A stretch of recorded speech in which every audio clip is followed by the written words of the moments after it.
Hello, Radhe Radhe. कैसे हैं आप सभी? आशा करते हैं आप स्वस्थ होंगे, अच्छे होंगे, ज़बरदस्त होंगे और आपकी तैयारी भी बहुत ज़बरदस्त चल रही होगी। आज हम न्यू टॉपिक के साथ आए हैं, जनजातियां, क्योंकि जनजातियों से भाई क्वेश्चन बनता ही बनता है। या तो वर्ल्ड की जनजातियां ले लो या इंडियन जनजातियां। इंडिया में जो भी जनजातियां पाई जाती हैं, यूपी में भी 10 से 15 जनजातियां पाई जाती हैं। तो उस पर मैं आज कवर कराने की कोशिश करूँगा। जो ये टॉपिक है, छोटे छोटे टॉपिक 10 मिनट से कम में कवर हो जाएंगे, तो आप कहीं भी देख सकते हैं। इसमें जनजातियां, पहले तो आपको ये पता होना चाहिए, इसका बेसिक आधार पता होना चाहिए, जनजातियां कैसे कैसे हैं। भाई जनजातियां एक ऐसा समूह है, इनकी अलग भाषा, रीति रिवाज, संस्कृति होती है। ये एक विशिष्ट भूभाग में ही निवास करते हैं। ज़्यादातर वन क्षेत्र, पर्वत पठारों पर निवास करते हैं। तो राष्ट्रपति, एक चीज़ है कि इसमें ये पूछा जाता है कई एग्जाम में कि जनजातियां डिसाइड करने का किसको अधिकार है, प्रधानमंत्री को, राष्ट्रपति को, या होम मिनिस्ट्री को, गृह मंत्रालय को। तो इसमें भाई राष्ट्रपति जनजाति डिसाइड करने का अधिकार है। कौन? राष्ट्रपति। किसके पास है ये अधिकार? है राष्ट्रपति के पास। डायरेक्ट फैक्ट क्वेश्चन पूछा जाता है। तो इसमें अब ये है कि इंडिया की कुल जनजाति, अनुसूचित जनजातियां कितनी है भाई? आप लोग कमेंट करिए। 9%, 8%, 16%। उसकी जो इंडिया की कुल जनजातियां, उसमें यूपी का 1.09% भाग है। ये डायरेक्ट पूछा जा सकता है भाई, ये आपको याद करना ही करना है। 1.09%, कितना? 1.09%। यूपी की कुल जनसंख्या, जैसे जो यूपी की जनसंख्या है, ये क्या है? इंडिया की जनजातियां हैं, इंडिया की टोटल जनजातियों का परसेंटेज है ये 1.9%। ये जो यूपी की कुल जनसंख्या है, हिंदू मुस्लिम सारी जनसंख्या में कितना परसेंट है? तो 0.6%। कितना? 0.6%। इसमें क्या? वर्ष 1967, वर्ष 1967 किसके द्वारा? राष्ट्रपति। कौन करता है जनजाति, कौन सी जनजाति मानी जाएगी, कौन डिसाइड करता? राष्ट्रपति। राष्ट्रपति द्वारा 1967 में 5 अनुसूचित जनजातियों को, यूपी की 5 अनुसूचित ऐसी लोग थे जिन्होंने जनजाति में दर्जा दिया। भोटिया, बुक्सा, जांसौरी, राजी और थारू। भोटिया, बुक्सा, जांसौरी, राजी और थारू। उसके बाद उत्तराखंड, हमारे यूपी से 13 पहाड़ी राज्य काटकर क्या बनाया गया? 13 पहाड़ी राज्य काटकर कौन क्या बनाएगा? उत्तराखंड। कब बनाया गया भाई? नवंबर 2000 में, 9 नवंबर 2000 को। तो उसके बाद 2003 में एक संशोधन हुआ। एक संशोधन के 10 अन्य जातियों को और जोड़ दिया। पहले तो 5 और थी, इसमें 10 और जोड़ दी। कितनी? 10 और जोड़ देंगी, तो टोटल कितनी हुई? 15। अभी कितनी है? 15 अनुसूचित जनजातियां। इनको कौन डिसाइड करता है? अनुसूचित जनजाति का दर्जा कौन देता है? तो राष्ट्रपति देता है। यूपी में कितनी है? यूपी की जनसंख्या की 0.6%। कुल अनुसूचित जनजातियां जो इंडिया में पाई जाती है, उसमें यूपी कितना? 1.09%। 1.09%। हम एक एक करके जनजाति देखेंगे। उसमें सबसे पहले फैक्ट देखेंगे कि यूपी की सबसे बड़ी जनजाति पूछी जाती है। डायरेक्ट क्वेश्चन होगा कि यूपी की सबसे बड़ी जनजाति होगी। अगर उसमें गोंड ऑप्शन है तो गोंड तो सबसे बड़ी है ही, गोंड सबसे बड़ी जनजाति है। अगर गोंड ऑप्शन ना है, अगर खरवार है, तो भाई दूसरे नंबर पे कौन आती है? खरवार। अब क्या है, बहुत पुराना 2011 का डाटा है ये जनगणना का, तो अब पुराना हो गया। तो गोंड कई एग्जाम में पूछा जा चुका है, तो गोंड ना पूछे, खरवार। गोंड ऑप्शन में देगा ही नहीं, खरवार देगा, तो आपको खरवार लगा के आना। तो सेकंड सबसे बड़ी जनजाति है, उसको आपको लगा के आना है। सेकंड सबसे बड़ी जनजाति है, उसको आपको लगाना है। फिर एक फैक्ट और पूछा जाता है कि ऐसे जनपद बताइए जिनमें अनुसूचित जनजाति नहीं पाई जाती। भाई किसी न किसी जनपद में एक आध जनजाति के लोग रहते ही रहते, पर अयोध्या और जालौन, अयोध्या, राम की नगरी अयोध्या और जालौन। जालौन कहाँ पे है भाई? ये जालौन कहाँ पे है? जालौन कहाँ पे है? ये अयोध्या कहाँ पे? हमारी राम की नगरी अयोध्या, अयोध्या। ये यहाँ पे अनुसूचित जनजाति के कोई भी लोग निवास नहीं करते हैं। तो सबसे बड़ा समूह कौन सा है? गोंड। उसके बाद कौन सा हो गया? खरवार। उसके बाद कौन सा हो गया? खरवार। इसमें देखेंगे कुछ स्पेशल थारू जनजाति के लोग कहाँ रहते हैं? थारू जनजाति के लोग भाई तराई एरिया में रहते हैं। ये सारे एरिया में क्या रहते हैं? थारू जनजाति के लोग रहते हैं। थारू जनजाति के लोग किस? तराई। मैंने तराई प्रदेश आपको पढ़ाया है भाई। तराई प्रदेश किसको कहते हैं? इस तराई प्रदेश में कौन? थारू जनजाति के लोग रहते हैं।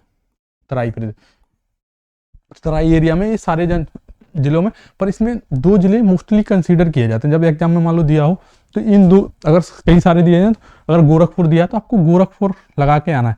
गोरखपुर की जगह बलरामपुर दिया तो भी इसमें सबसे ज्यादा जनजाति पाई, तो इसी ये जिले ज्यादा माने, गोरखपुर और बलरामपुर। ये गोरखपुर कहाँ पे है? आप लोग इसको एक बार देख लेंगे।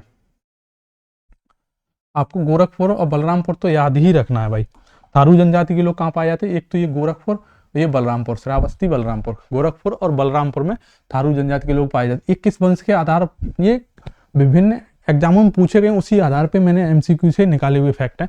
ये किरात वंशी है, किरात वंशी। इनका मुख्य भोजन क्या होता है? चावल। इनका मुख्य भोजन चावल होता है। ये पर्व बहुत इंपॉर्टेंट है, पर्व पूछा जाता है। बजहर पर्व किस जनजाति के लोग मनाते हैं? ये पर्व कई एग्जाम में कई बार क्वेश्चन आ चुका है। तो बजहर नामक पर्व कौन मनाता है? थारू जनजाति के लोग। एक ये दीपावली को शोक के रूप में कौन सी जनजाति मनाती है? ये क्वेश्चन कई एग्जाम में पूछा गया। तो कौन से? थारू, आप लोगों को पता होगा।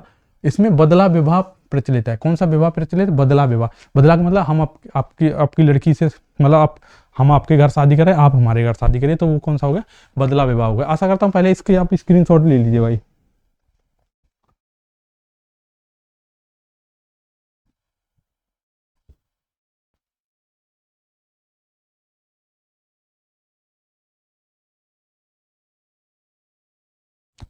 हो गया कवर। इसके बाद पहले आता है गोंड, सबसे बड़ी, फिर खरवार।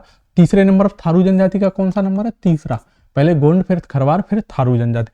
अब इसमें होता है थारू जनजाति विकास परियोजना कब चलाई गई? तो 2 अक्टूबर 1980 को। कब? 2 अक्टूबर। इसमें कहीं लिखा नहीं है, इसको भी आप कंसीडर कर लीजिए। थारू विकास परियोजना, थारू विकास परियोजना थारू की कब चलाई गई? 2 अक्टूबर 1980। 2 अक्टूबर 1980 को। कब? 1980 को। ये पूछा जा सकता है आपको, फैक्ट ये पूछा जा सकता है भाई, इसलिए इसको कवर कर लीजिए। इसमें एक और है, थारू जनजाति के लिए जो शिक्षण संस्थान है वो कहाँ खोला जा रहा है? लखीमपुर खीरी में। लखीमपुर खीरी अपना कैसा है? यूपी का सबसे बड़ा जिला है लखीमपुर खीरी में। थारू जनजाति विकास जो उनके शैक्षणिक संस्थान है वो कहाँ खोला जा रहा है? तो भाई लखीमपुर खीरी में। एक महाविद्यालय खोला जा रहा है लखीमपुर खीरी में। कहाँ? महाविद्यालय कहाँ पे? लखीमपुर खीरी में। आप लोगों को ये याद करना क्योंकि अभी ये चर्चा में था लखीमपुर। उसके बाद देखें खरवार जनजाति, सेकंड बड़ी जनजाति है कौन सी? खरवार। कौन सी जनजाति? खरवार जनजाति। ये कितने जिलों में पाई जाती है? मोस्टली 5 जिलों में इसको कंसिडर किया जाता है। सोनभद्र, देवरिया, बलिया, वाराणसी। कहाँ पे है? ये देखो, सोनभद्र, देवरिया, देवरिया, बलिया और वाराणसी। सोनभद्र, देवरिया, बलिया, वाराणसी और गाजीपुर में भी। यहाँ पे क्या है? गाजीपुर। ये कौन सा है? गाजीपुर। इन 5 जिलों के खरवार लोगों को ही जनजाति का दर्जा दिया गया है। 5 जिलों में। अगर इसके 5 के अलावा अगर एक जिला देगा तो वो आपको टिक करके आना। ऑप्शन पूछेगा, आंसर ऐसे फ्रेम करेगा, किस खरवार जनजाति के लोग किस जिले में निवास नहीं करते हैं, किस जिले में जनजाति का दर्जा या नहीं दिया है या निवास नहीं करते।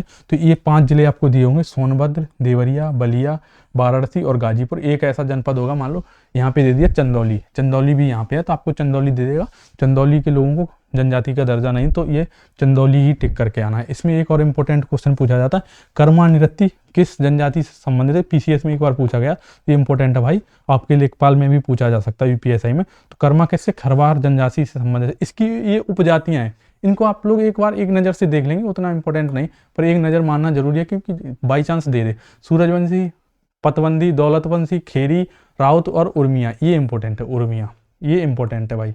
उर्मिया जनजाति किसकी उपजाति है? तो खरवार की। किसकी? खरवार की। हम देखेंगे एक एक जिला करके, देखेंगे किस जिले में कौन कौन सी जनजातियां पाई जाती हैं, किस जिले में कौन कौन सी जनजातियां पाई जाती हैं, किस जिले में कौन कौन सी जनजातियां पाई जाती हैं। अब देखेंगे बुक्सा, पहले तो अब इस एक एक करके देखेंगे।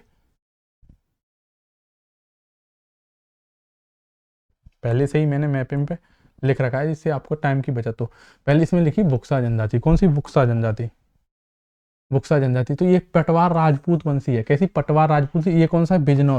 बिजनौर में 2 जनजातियां पाई जाती हैं, एक तो बुक्सा या महागीर। पहले बुक्सा आप लोग देखें, पटवार राजपूत घराने की है। जनजाति की पंचायत का सर्वोच्च व्यक्ति का कहा जाता है तख्त कहा जाता है। क्या कहा जाता है? तख्त। क्या कहा जाता है? तख्त कहा जाता है। ये क्वेश्चन पूछा गया है, जनजाति की पंचायत के सर्वोच्च व्यक्ति को क्या कहते हैं? बुक्सा जनजाति में तख्त। ये कहाँ निवास करती है? बिजनौर में। कहाँ निवास करती है भाई? बिजनौर में। और कुछ इसका आगरा भी इसका ऑप्शन आता है, आगरा में भी।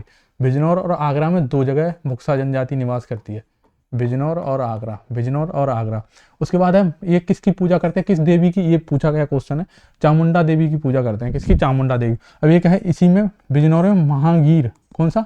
महागीर जनजाति निवास करती है, जो यूपी में उसको ओबीसी में कंसीडर किया जाता, पर इंडिया में उसको जनजाति में कंसीडर। ये एकमात्र मुस्लिम जनजाति है। कैसी? मुस्लिम जनजाति। महागीर मुस्लिम जनजाति। कैसी है? मुस्लिम जनजाति। इसका मुख्य पेशा मछली पालन है। इसका मुख्य पेशा क्या है? मछली पालन या मछली पकड़ना। उसके बाद ये बहुत इंपॉर्टेंट है भाई, सहरिया। सहरिया कहाँ पाई जाती है? ये कौन सा जनपद है? ललितपुर। ये कौन सा जनपद? तीन तरफ से एमपी से घिरा हुआ। सहरिया जनजाति केवल एक ही जनजाति ललितपुर में पाई जाती है, सहरिया। क्योंकि इसमें और इसमें बहुत कंफ्यूजन रहता है, पहरिया अगरिया में। तो सहरिया, सा से सहरिया, सा से सोनभद्र बनता है तो सा से सहरिया बनता है, तो सोनभद्र और सा से ऐसा करके बहुत से लोग सोनभद्र मारते, पर इसका सा में कोई रिलेशन नहीं है भाई, सा से इसका कोई रिलेशन नहीं है, तो इसलिए सहरिया को क्या लगा के आएंगे आप? ललितपुर। ललितपुर। सहरिया कहाँ पाई जाती है? ललितपुर में। ललितपुर में। ललितपुर में। ये कौन सा है भाई जनपद? सोनभद्र। सोनभद्र में पहरिया और अगरिया। ये पहरिया अगरिया क्यों रिया रिया बाद में दिया है, तो इसमें कंफ्यूजन होगा, आप कंसीडर करिए सहरिया। सहरिया, पहरिया अगरिया कहाँ पाई जाती है? सोनभद्र में। सहरिया ललितपुर में। पहरिया अगरिया बैगा, पटारी, चेरो, भुइयां, पंखा, पनका, चेरो। चेरो एक जगह और पाई जाती है वहाँ वाराणसी में। चेरो दो जगह, वाराणसी और सोनभद्र। चेरो और कहाँ पाई जाती है? वाराणसी में। वाराणसी में। और ये पंखा ये मिर्जापुर में भी पाई जाती है। मिर्जापुर में। मिर्जापुर में। मिर्जापुर कहाँ पे है भाई? ये हो गया वाराणसी, ये हो गया वाराणसी, ये हो गया मिर्जापुर। कुमायूं की पहाड़ियाँ पाई जाती, तो पंखा भी पाई जाती, और यहाँ पे क्या पाई जाती? वाराणसी में चेरो जनजाति पाई जाती है। उसके बाद सबसे बड़ी जो जनजाति है गोंड। गोंड जनजाति कई जनपदों में, लगभग 16 जनपदों में पाई जाती है। मिर्जापुर में पाई जाती है। ये जो तराई की ये सारे जनपद हैं, इनमें सालों में गोंड सारों जगह सारे जिलों में गोंड जनजाति निवास करती है। इन सारे जिलों में जितने भी इतने सभी जिले हैं उनमें गोंड जनजाति जरूर निवास करती है। गोंड जनजाति निवास करती है।